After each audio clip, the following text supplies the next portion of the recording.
Welcome back to the Charismatic Voice. I have heard so many good things about Spencer Sotelo, ranging from the clips that I first heard that immediately persuaded me I had to have him involved in our vocal research to stories about how he's just a stand-up good guy. I'm really excited to hear one of Periphery's hit songs, Wildfire, for the first time now. Let's get to it. Whoa.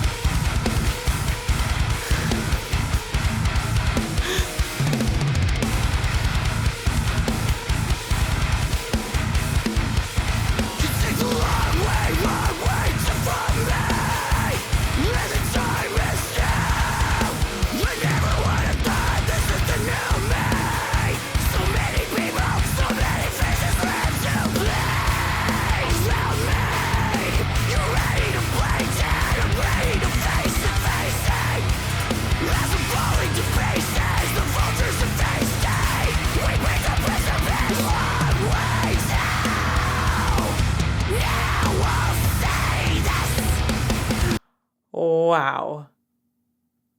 This song doesn't waste any time. It's like, and in your face, right? Just smears all of the sound right away. Wow.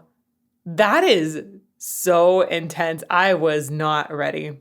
Let's just be really clear. I admit I am exhausted right now, but never too tired for good music. And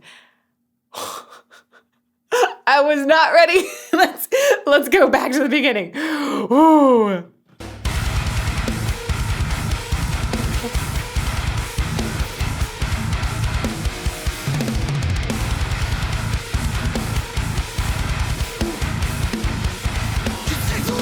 Like, even before he starts singing, there is just so much distortion in the sound. And it's making massive leaps that are all very dissonant. It feels like there's just a blur of noise beyond some melodic content that's in there. It's just has so much stress in the sound, right? It's like it feels like it's this massive bundle of nerves that are fraying. Let's listen to it again.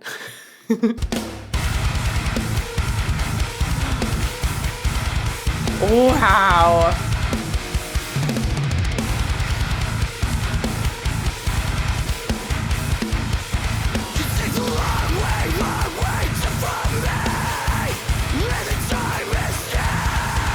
So I want to point out, Spencer has quite a bit of elements of pitch underneath his screams. I'm really excited to study his screams, partly because he's able to do this really well. And it's, even though this kind of thing sounds so intense in the vocal tract, there is evidence that metal singers are not seeking treatment, meaning they don't seem to be suffering from losing their voices all the time, right? There are ways to do this in a healthy manner. And his screaming in particular just sounds like so fraught. But I don't think that it's actually doing damage anywhere. And included within this, it does sound like there's an element of pitch. So when I'm thinking about all of these structures that can be used to create sounds like this, the true vocal folds is just one of the structures. It's the lowest of the structures that can come together to make sound in your vocal tract. And the true vocal folds are very fussy. They're like delicate flowers, right? The petals bruise easily, right? They can get nodules. There's all kinds of things that can happen to the true vocal folds that make them not function well. And I think we see this a lot with pop singers, with opera singers, people that are singing amazing soaring melodies, or maybe just belting out songs that are really tough to sing. We see all kinds of injuries that develop. It's like in football. Someone at some point is going to have an injury, and it's about how they work through it more than if it happens. It's really interesting to me that when I've spoken with metal singers, a lot of times they'll tell me that they're able to continue screaming even if the singing part has has gone to the side. I don't know about Spencer in particular. We will find out. But I hear this element of pitch in there that is just like one tiny bit of the equation. I hear so many other upper laryngeal structures that are contributing to this very complex sound.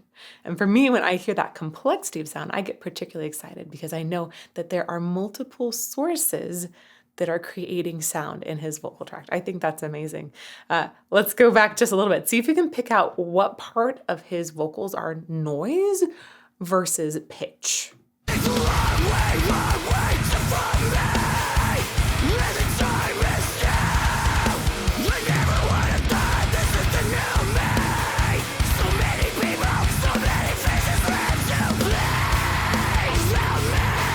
Oh.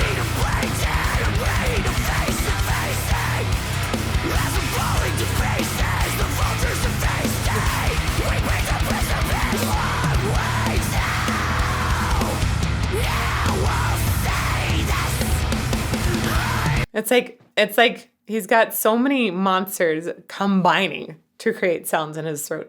I like complexity in harsh vocal sounds. That's I thought a lot about what I think makes a good harsh vocal sound.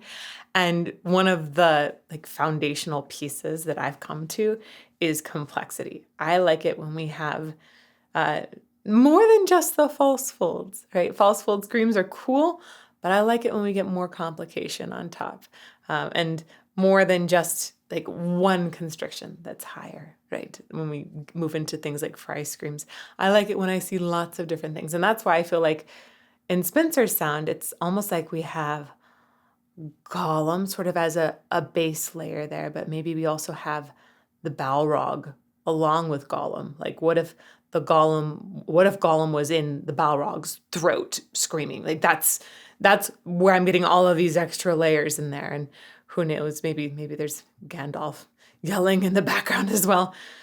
Dreams.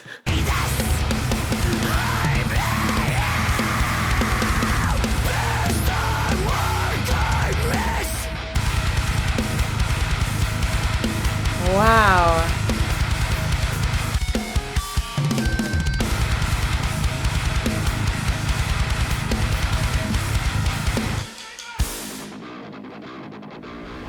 Just want to point out that one of the things that's working in the music so well is that they are giving our ears breaks. I think it's so easy when you have music that is this heavy to become numb to how heavy it is. And just within the last few seconds, we had 2 different times where that massive wall of sound cleared out and it focused on one instrument for just a second. I'll go back and we can listen to that again.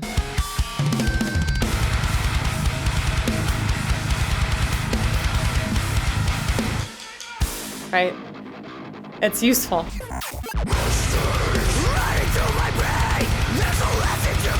Oh, I think this might have been one of the clips that I heard because it was demonstrating different techniques. So when we've been talking about what singers we would invite in for this harsh vocal study, really we're studying, man, even when I say it, I'm like, careful, careful, careful. Terminology for this type of sound is in no way settled, no way agreed upon. I have come to call sounds that are using upper laryngeal structures, I've come to call them harsh vocals versus clean vocals, because clean vocals would be referring to just the true vocal folds. Harsh vocals, something is above.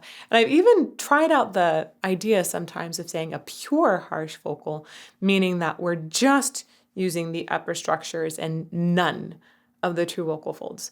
But this is something that I've talked with other people about, and they're like, oh yeah, I like that way of thinking about it. But even the word harsh it can be a little bit elusive, right?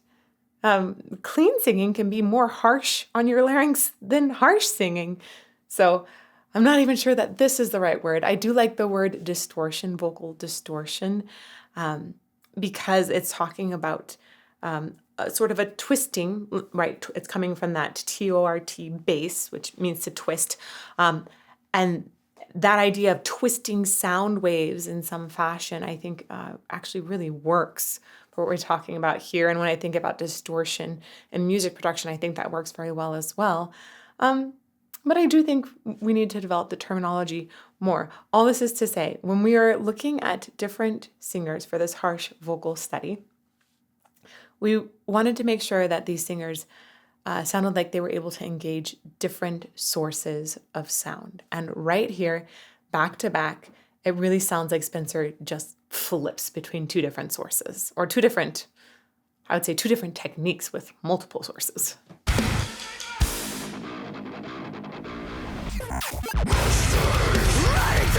Right?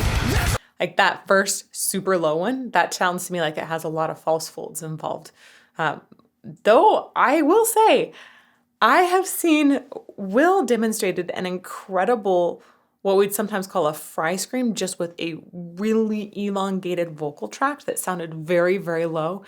And I think could sometimes be mistaken in the correct production settings for a false chord scream. So we need to learn a lot more about this before we can definitively say acoustically what sound is attributed to what piece of anatomy.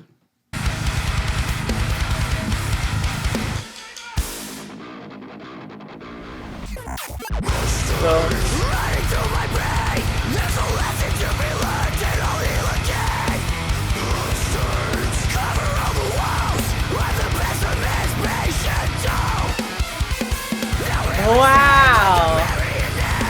There have been so many really cool, like just electronic elements, not amplified, but electronic elements that are in the sound of Periphery. I'm loving that.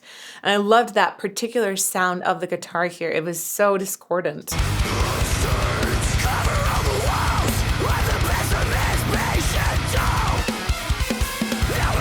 Yeah. Nice.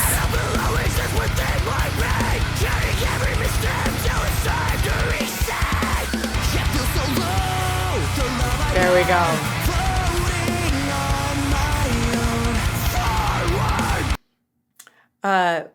Another thing that I really admire about Spencer is I think he has a really strong, clean singing voice. Again, it only takes a few clips for me to immediately pick out these things and go like, yeah. He has a very strong, clean singing voice. And I wanted to have this as an option in the study that we're doing. Even with Will, even though Will doesn't do cleans with Lorna Shore, he still relies on them a lot for his other stuff. And that's been very, very beneficial because then we can actually compare how cleans are working with or not with any of the harshes and sort of have a baseline that we know more about to study from. So I really like that about Spencer's voice. And I want to point out that in this little bit of melody we got right here, it was a complicated melody. This is no easy breezy tune to sing along with. That had some chromaticism in it that was difficult to pitch correctly.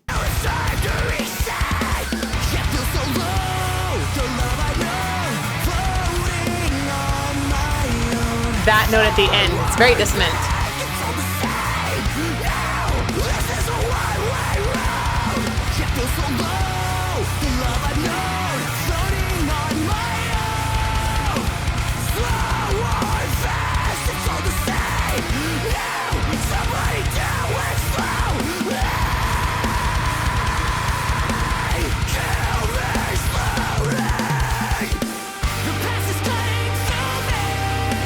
Wow.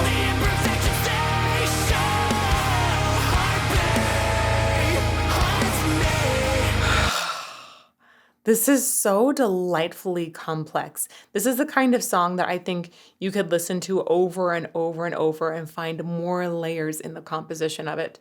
Reminds me a little bit sometimes of certain complexities in Tool songs. I think this is just fantastically heavy and complex altogether. Oh man, I'm gonna have to figure out what food this reminds me of.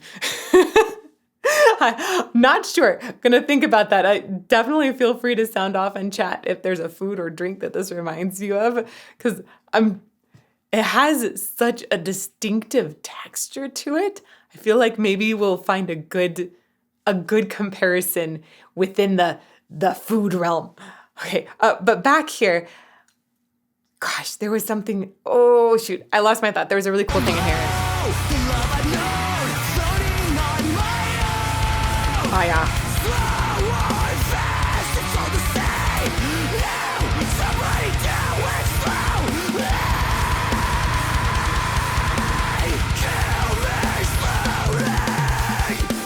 So we have two related things in his voice here that I want to point out, and that has to do with breath pressure, breath control, breath support. A lot of people get really confused by the differences between these things. Breath control is how well you can control your breathing. Okay, that one is fairly easy to just put out there. Breath control, how well you can control your breathing. Breath support has to do with how well you can use different pieces of anatomy to engage your breathing. And that can be, sometimes breath support, we'll talk about it as learning how to take a deeper breath so you can expand into your pelvic floor when you're breathing in. And sometimes it's going to be about engaging the abdominals or restraining the diaphragm from collapsing back up as you're singing. So support has to do with the muscles or also posture surrounding the whole breathing system. Breath pressure, I'm really talking about the air pressure buildup that's beneath whatever constriction is being made in the vocal tract.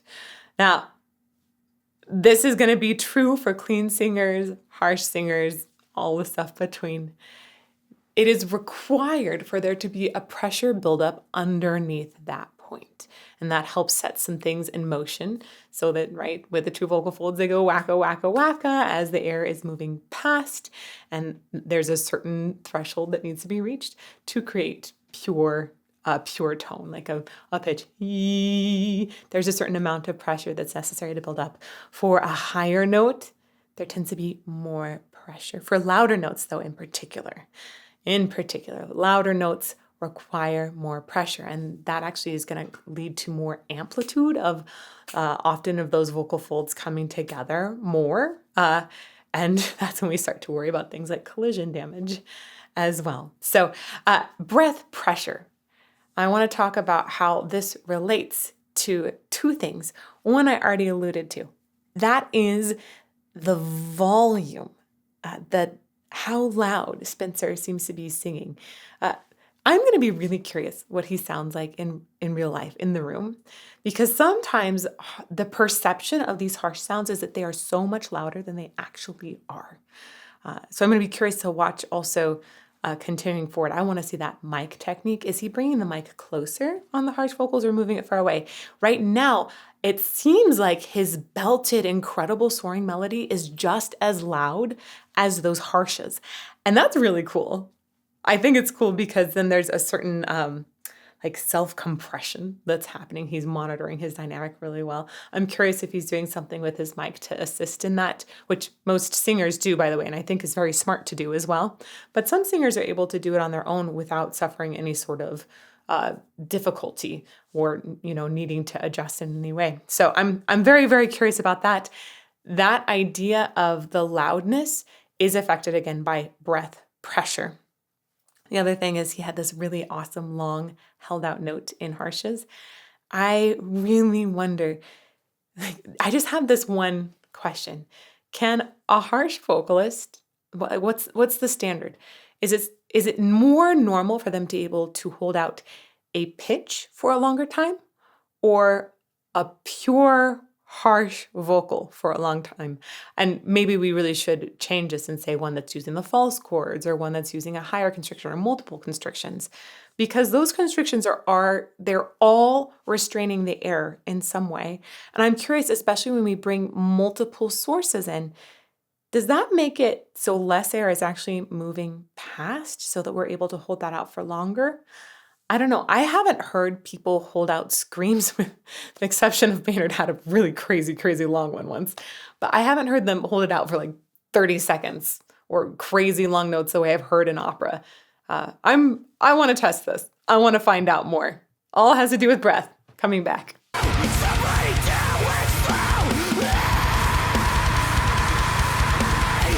That is a lengthy scream.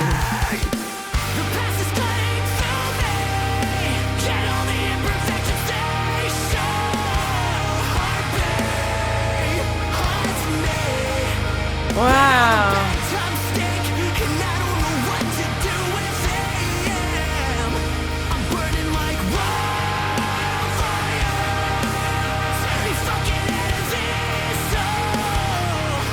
The fullness of the sound, the layers here, and just wow, how dense it is, but in a melodic way, actually reminds me of Sleep Token, which is one of the bands I've heard in the last couple of years that I feel most excited about.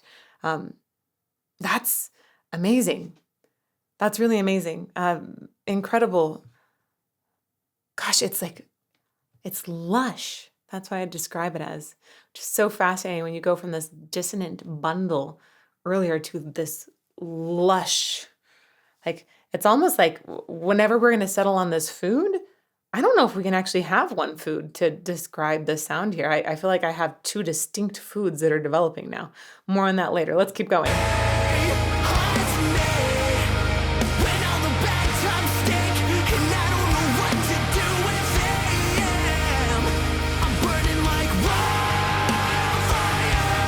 Wow.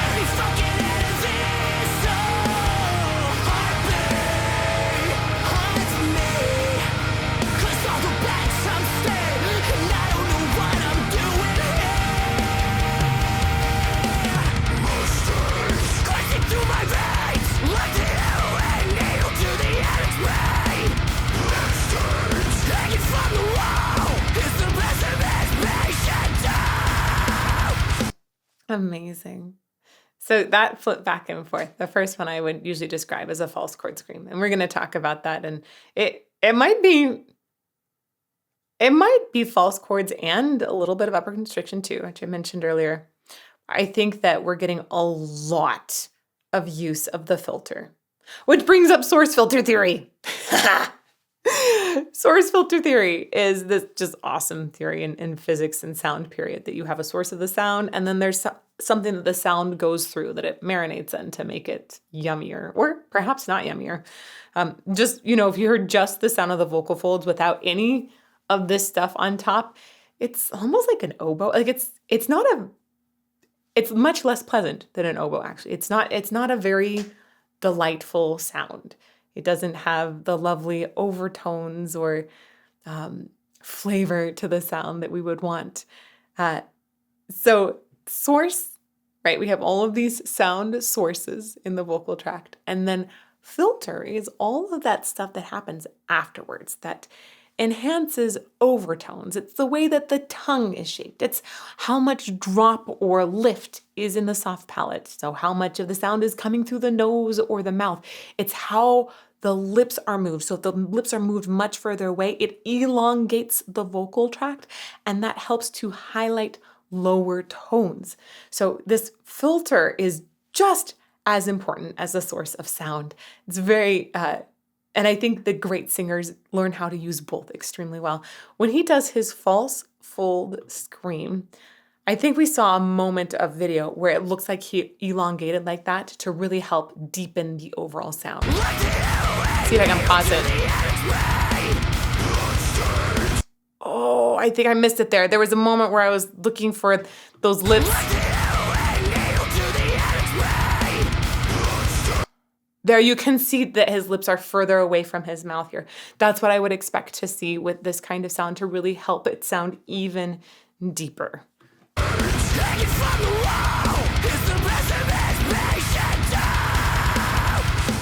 And his type of scream here is fascinating to me, partly because it's approaching more of the Corey Taylor, Courtney LaPlante sound, which is a pitch scream, essentially. I've heard plenty of what we call fry screams. I hate this term. I'm just going to put it out there. I hate the term fry scream. It is one I would like to move away from. And that's because the term fry can be used in two other ways when describing vocal function. It can be like Valley Girl fry, or it can also be used to describe fry register, which is like really, really, really low pitch singing. Those things are not fry screams. Fry screams are these upper constrictions. And uh, so I've been going to upper constriction instead. I hope we find a better word for it, though. And I do think that it's very different. His kind of scream is very different than just a pure fry scream, let's say, where there is no pitch involved in the sound. This definitely has this pitch, and it sounds like just this entire constriction all along the way. In fact, it's possible. One of the things that we're looking at is how do these upper structures affect that lower structure? I don't know that we're going to get answers in this particular study. We do hope we'll get enough data that can be analyzed for many, many years.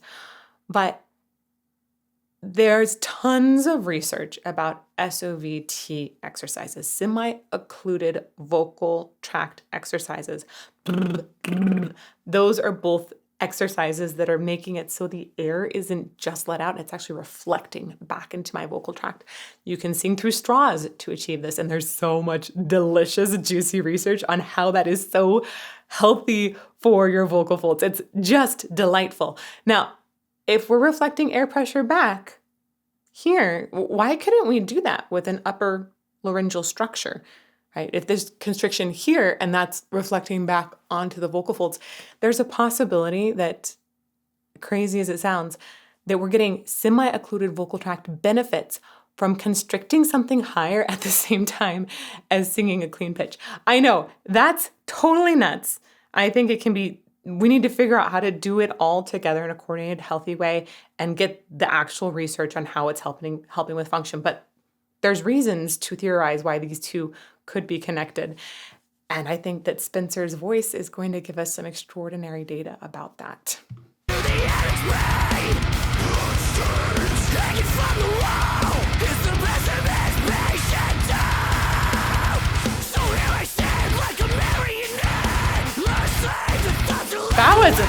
That was a really cool doubling on marionette.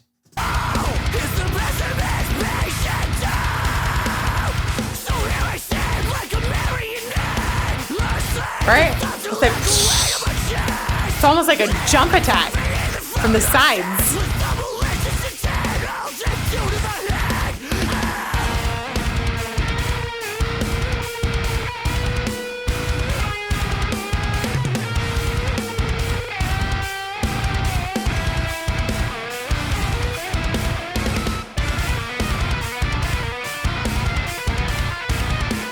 Wow.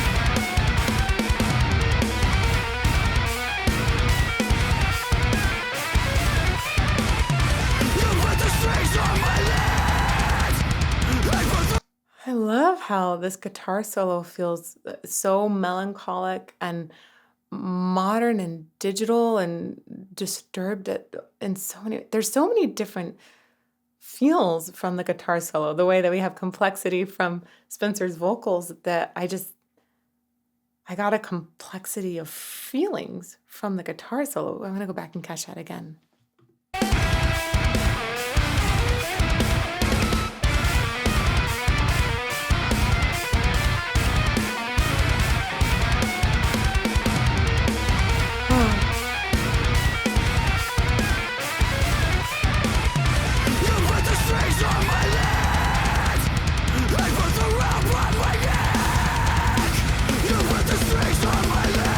Wow.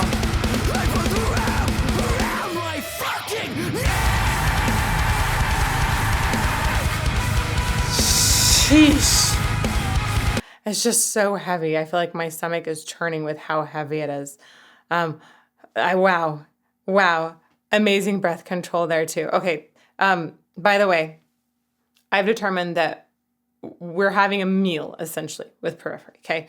One, I would say the moment where we had all of those, the harmonies and the thick lushness to the sound, this is definitely represented for me by like a glass of wine, right? It sort of clears the palate, and I like that lush idea. It's going to be a red wine, but I don't know if we can say Cabernet because it has to have more bite to it. So make some suggestions in chat.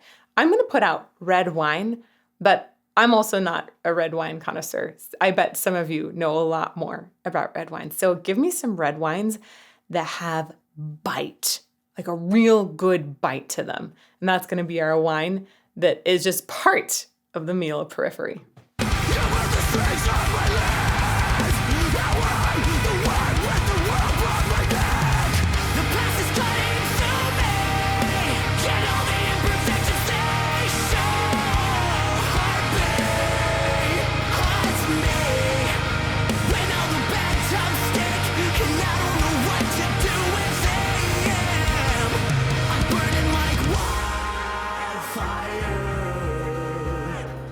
What? What? What is happening? What?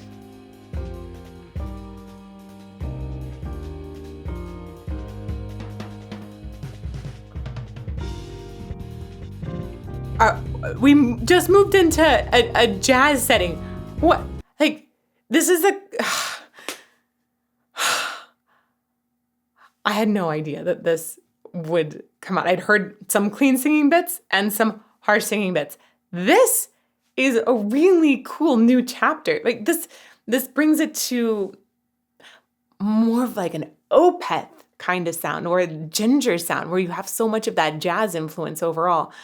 And I actually can see how that would come into the earlier, I felt like some of those really digital elements as well. Like digital jazz can get like, and free jazz can go wild sometimes. This is fascinating. Okay, I want to listen to transition one more time.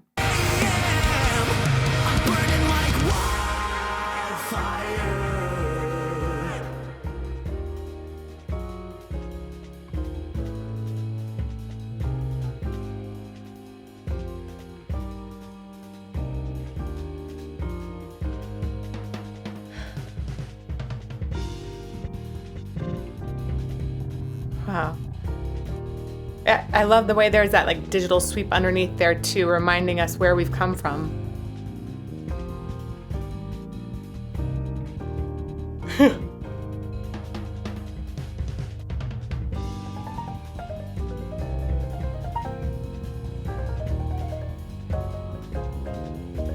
Wow, this is good prog.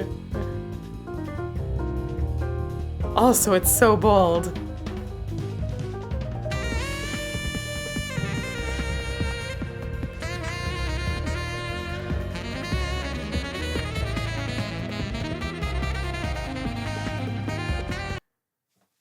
I want you to keep listening in the background. While the main focus right now is jazz, and also like extended kind of jazz, in the background, there have been multiple times when we have these digital elements that are brought back in that help maintain that this is the same song. Yes, it's the same songbook essentially, but we have different chapters in it, which is one of the delightful things about prog. I think that it evolves. It's like humans, we evolve. I'll go back just a little bit and point out one of the digital elements were really cool in the background.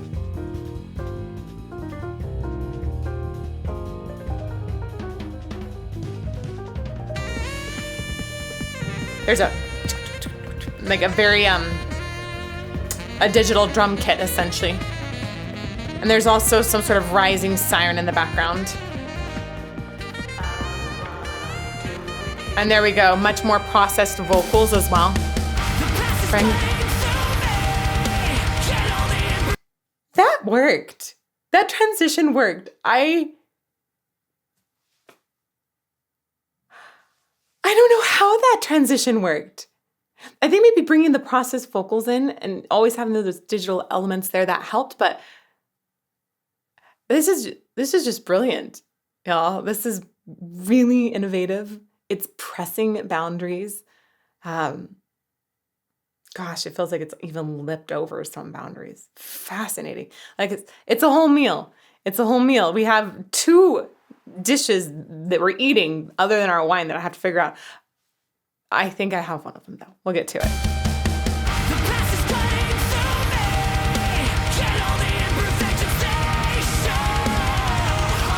Wow.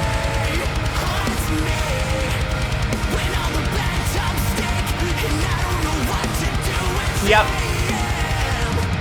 I think we've got some chicken cordon bleu that's going to be our main meal here, and that's going to go with our like very lush brighty wine, and that's because the chicken cordon bleu is just so thick and heavy. It's like one of the heaviest meals I could think of. I was like, lasagna, nah, that feels a little bit too plain and basic, even though it takes so many hours to cook. No, chicken cordon bleu, because right there, those flavors are bold in there. There's so much to get through.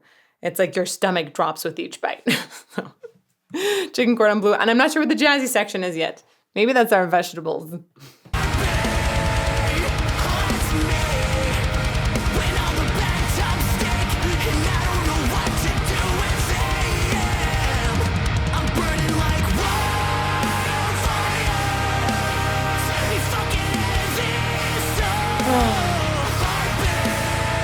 That's so beautiful and expansive. Like right in this section, this is where I feel like I'm getting lost in that swirl of a red wine. That's just, it's like, it's intoxicating. Wow. Wow.